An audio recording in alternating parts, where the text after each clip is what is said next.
May vlog ito. Nahihirapan ako nakasama na lumapit sa akin eh.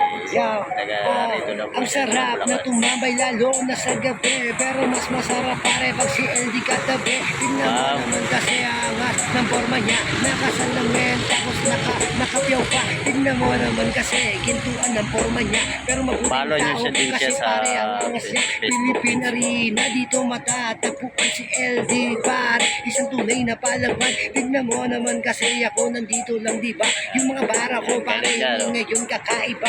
Lumapit lang niya sa akin.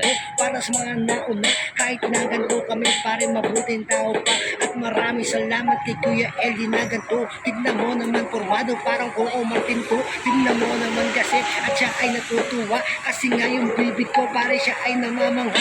At maraming salamat sa bagong kakilala ko. Si Boss LD, tunay na pare balaban to. Iingatan ka sana lagi ng Team Panginoon. Alam kong ikaw pare lahat dito nakatugon. At maraming salamat sa sipag ubong Bulacan. Lahat dito pare, lahat kami ay palaban. Darating yung panahon, makikilala kailanman. Pasensya na kayo, kung ganda itsura ko naman. Pero okay lang kami, dito kami sa tabi.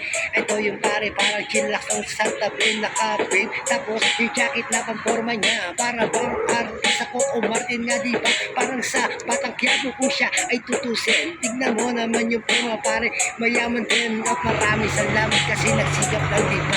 Boss LD, tunay nga hospitalo talaga. Thank you. Ayun. Ang galing niya guys. Oh. Shout out.